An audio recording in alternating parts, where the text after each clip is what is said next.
bricks, mud, and the foundations of civilization.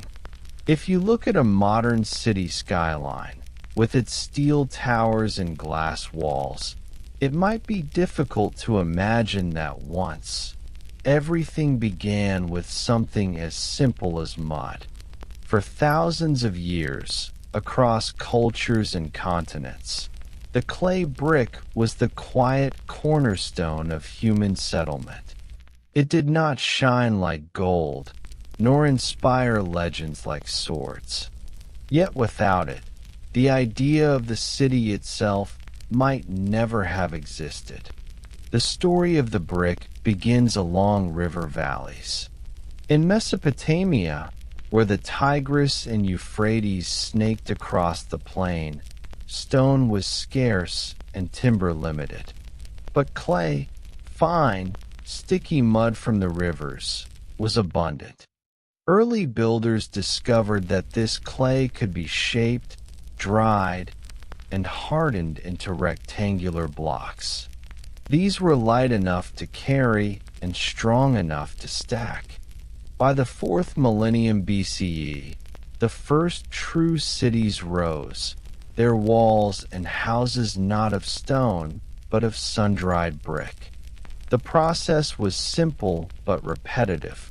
Clay was dug from riverbanks, mixed with water, and sometimes blended with straw or chaff to bind the material. Workers pressed the mixture into wooden molds, leaving them to dry in the hot sun. In some regions, especially where rains were frequent, bricks were baked in kilns for greater durability. To walk through an ancient Mesopotamian city would have been to see endless walls of reddish or brownish mud brick, softened by wind and sun, patched and repaired constantly. These bricks were not glamorous. They crumbled with weather and needed replacing, yet they allowed scale. Unlike loose stone, which had to be transported, mud brick could be produced on site in enormous quantities by ordinary laborers. Villages could become towns, and towns could become cities.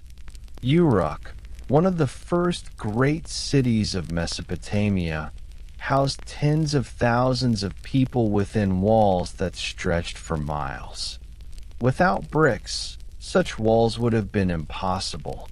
The organization of labor around brick-making also shaped society. Making bricks was work for the many. Men digging clay, women mixing straw, children stamping mud into molds. The process was communal, rhythmic, and monotonous. Records from Mesopotamia describe quotas of thousands of bricks demanded for temples or palaces. Workers were paid in rations of barley or beer, their days measured by the number of blocks drying in the sun. The humble brick was not just a material, it was a measure of labor, a unit of human effort. Religious and political authority often rested on these same bricks. Temples dedicated to gods like Inanna or Marduk were built from millions of mud bricks, stacked into ziggurats that rose above the flat plains. Each brick carried the mark of collective toil, and sometimes the mark of the king. In later centuries, rulers stamped their names onto bricks, a durable, if uninspired form of propaganda. To climb a temple stairway was to touch the king's legacy with every step. The fragility of bricks also left a peculiar legacy.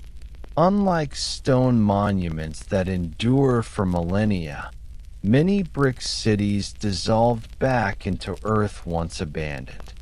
When archaeologists uncover Mesopotamian sites, they often find little more than crumbling mounds, tells, rising from the landscape. What you see today is not the grandeur of the city, but the residue of countless bricks weathered down to dust. Civilization rose and fell in clay, and clay reclaimed its own. The story of bricks spread beyond Mesopotamia. In the Indus Valley, at cities like Mohenjo-daro, baked bricks lined drainage systems and streets, suggesting a level of planning and sanitation that rivaled anything in the ancient world. In Egypt, mud bricks built the houses of ordinary people, while stone was reserved for temples and tombs.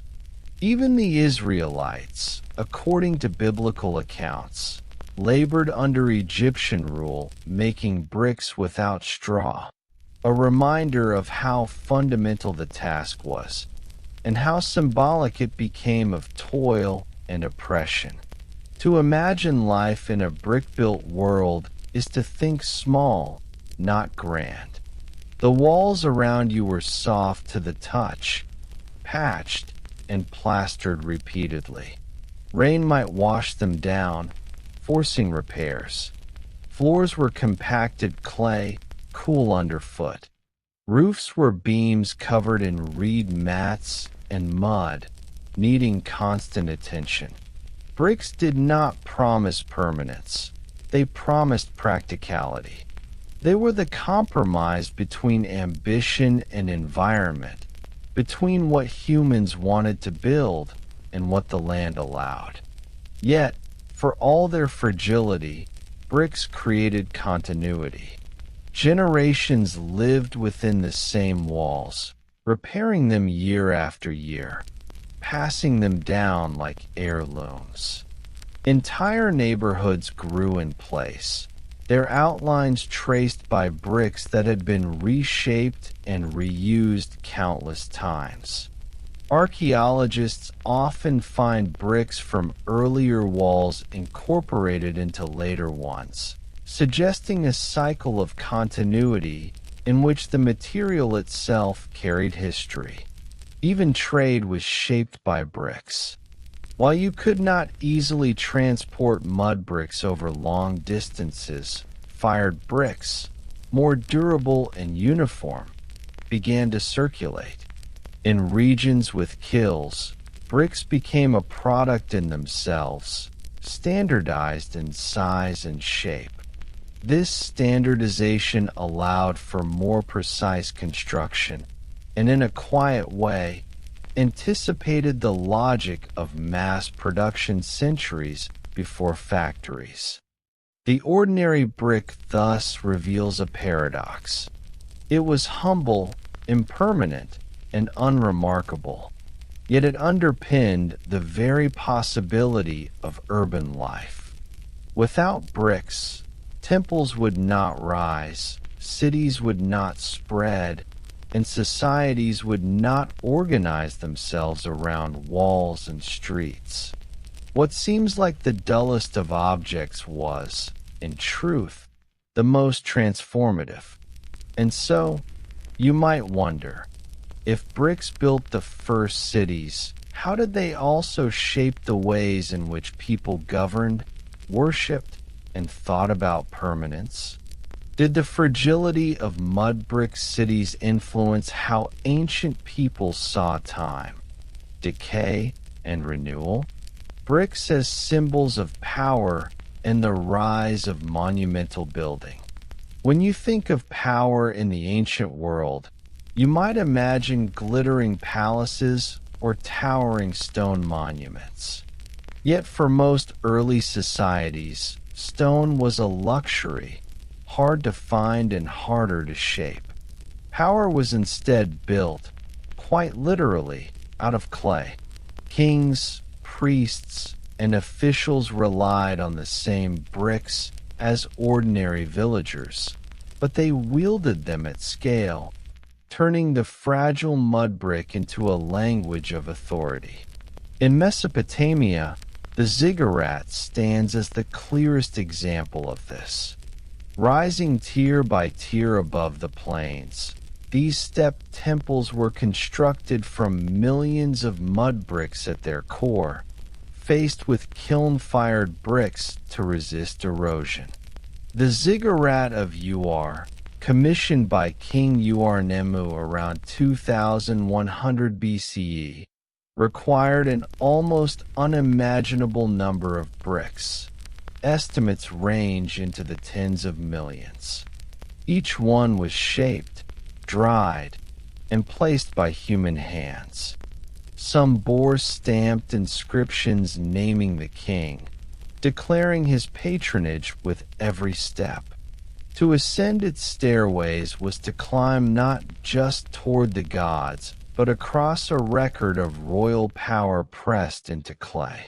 Bricks, then, became more than building blocks. They became propaganda. Kings recognized that unlike carved stone, which was rare, bricks could bear their name thousands upon thousands of times. Inscriptions on bricks proclaimed not only ownership but also permanence, as though a ruler's identity could be baked into the very bones of a city. To this day, archaeologists uncover bricks stamped with the names of kings long forgotten, silent echoes of authority preserved in clay. In Babylonia, under Nebuchadnezzar II in the 6th century BCE, bricks reached new symbolic heights. His famous Ishtar Gate, part of Babylon's walls, was faced with glazed bricks in deep blue, adorned with reliefs of lions, bulls, and dragons. These were not ordinary bricks. They were carefully crafted, fired to hold their colors, and assembled like tiles into monumental art. The message was clear. Bricks were no longer only practical. They were a canvas for majesty, carrying images of divine protectors into the very skin of the city. Beyond Mesopotamia, bricks traveled as an idea. In Persia, rulers of the Achaemenid Empire built vast palaces at Persepolis, their columns rising from platforms that incorporated brick alongside stone. In China, the Great Wall's earliest sections were made of tamped earth and brick, materials chosen not for grandeur but for availability.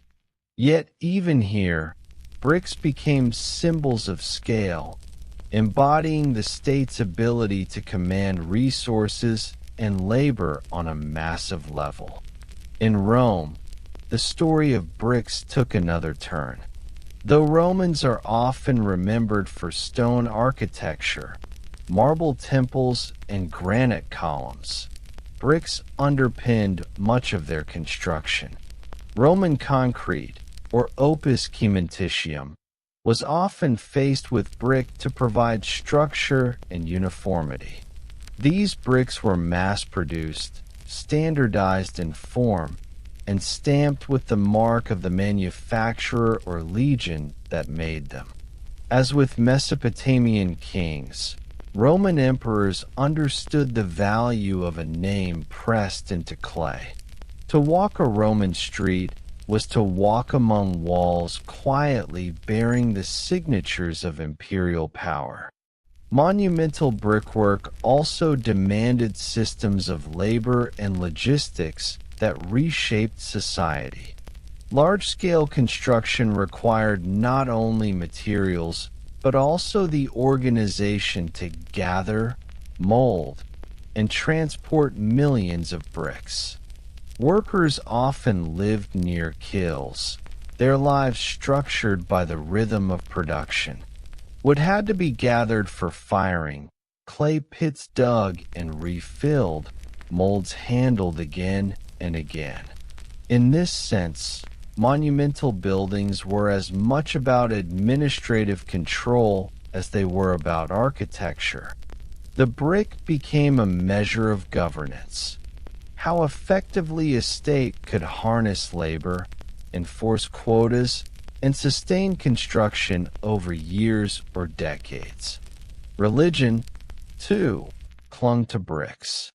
In many Mesopotamian myths, the creation of the city was closely tied to divine will. Bricks, formed from clay and straw, were thought to mirror the creation of humanity itself, molded from earth by divine hands. To lay a brick for a temple was to participate in an echo of creation, a ritual act as well as a practical one. Kings oversaw foundation ceremonies where the first bricks were laid with solemn prayers, sometimes encased in boxes of precious stone or inscribed with blessings to the gods. The fragility of mud brick demanded constant rebuilding, and this cycle itself became symbolic. Cities like Uruk, or Nineveh rose, fell, and were rebuilt on the same sites, each layer of new brick resting on the ruins of the old.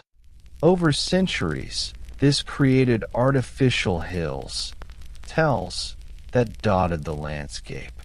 Every new ruler, by laying fresh bricks, claimed not only the present but also the legacy of the past. Bricks thus became a dialogue across generations, a conversation written in clay between builders separated by centuries. Even the measurements of bricks carried meaning. Standardized sizes reflected order and uniformity, markers of a state's ability to control production. In Rome, brick stamps help historians today trace the networks of supply that fed construction projects across the empire. In Mesopotamia, slightly varying sizes indicate different workshops or time periods, allowing archaeologists to read history through dimensions as well as inscriptions. The dull precision of brick measurements, tedious though it may seem, is in fact a silent record of political and economic systems. It is easy to forget how visually striking some of these brick monuments were in their prime. The Ishtar Gate's glazed bricks gleamed in the sun, its deep blues and yellows far from the crumbling fragments you see in museums today. Ziggurats, though weathered into heaps now, would once have loomed above the plains, their baked brick facades catching the light of dawn and dusk. In Rome, brick-faced concrete gave rise to aqueducts and amphitheaters, structures that still stand, though you may think of them as stone. If you stand back from this history, what emerges is a quiet irony. The very material associated with fragility and decay became a vehicle for expressing permanence and power. Kings built in brick to proclaim their legacy, even as they knew their walls would eventually crumble. Empires measured their strength not in the glamour of gold, but in the dull repetition of molded clay. Bricks, in their monotony, testified to endurance. And so you might ask yourself, how did ancient rulers reconcile the impermanence of their chosen material with the permanence they sought to project? Did they see their brick monuments as eternal, or as offerings meant to be rebuilt again and again by those who came after? Bricks, neighborhoods, and the quiet continuity of clay. If the first bricks built temples and monuments, their true story lies in quieter places, kitchens, courtyards, and alleyways. For most people in the ancient world, bricks were not symbols of kingship, but simple, practical walls holding back wind and dust. They framed doorways, supported ovens, and marked the boundaries between one family and another. In Mesopotamia, houses of mud brick lined narrow streets that bent irregularly, creating a maze of walls that had to be constantly repaired. Archaeologists find layer upon layer of plaster and patchwork, evidence of families recoating their walls after each rainy season. Roofs were flat, made of beams and reeds covered with mud, and children likely clambered onto them during the cooler evenings. Inside, the floors were compacted clay, and hearths for cooking were built of bricks stacked into simple domes. The rhythm of repair dominated these spaces. Unlike stone houses, brick houses had no illusion of permanence. When cracks appeared, they were filled. When a wall sagged, new bricks were pressed into place. When rain dissolved plaster, more mud was applied. This routine gave life a cyclical pattern: build, maintain, rebuild. Families inherited not just homes, but the labor of upkeep, a rhythm that tied generations to the same walls even as the bricks themselves decayed. Neighborhoods were shaped by this fragility. Streets narrowed as walls thickened with repairs. Homes grew taller as new levels were added onto old ones, their foundations literally the remains of earlier dwellings. Over centuries, this layering created urban mounds, with houses stacked upon ruins, streets raised above their original level. In some ancient cities, archaeologists find doorways leading directly into compacted soil because the street outside has risen through centuries of brick and debris. Life, quite literally, was lived on the remains of earlier bricks. The economy, too, depended on bricks in countless small ways. Markets were held in brick courtyards, goods stored in brick-lined storerooms, and water carried in jars that cooled against brick walls. Even ovens and kilns were made of the same material, bricks producing the heat that baked yet more bricks in a cycle of self-sufficiency. A household without brick was unimaginable. To live in a city was to live surrounded by clay in every form. In other regions, bricks left different traces. In the Indus Valley, uniform baked bricks created straight streets and drainage channels, suggesting a concern with cleanliness and order. In Egypt, bricks framed the modest homes of peasants, their walls dissolving each year into the floodplain. In China, bricks became burial goods, tombs lined with fired clay to hold the dead. Across cultures, bricks adapted to local needs, but always they were there, ordinary, unremarkable, and indispensable. The quiet continuity of bricks also shaped cultural memory. Texts from Mesopotamia record complaints from officials about quotas of bricks left unfinished, or disputes over land boundaries marked by walls. These records remind us that bricks were not simply objects, but instruments of bureaucracy. To owe someone bricks was to owe labor, time, and effort. To repair a wall was to negotiate with neighbors over space. Even in their dullness, bricks mediated social life.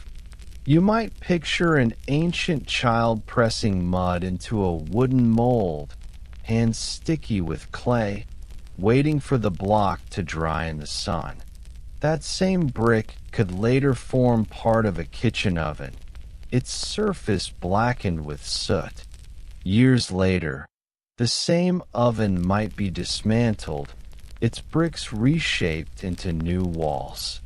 Objects today feel disposable, but bricks were endlessly reused.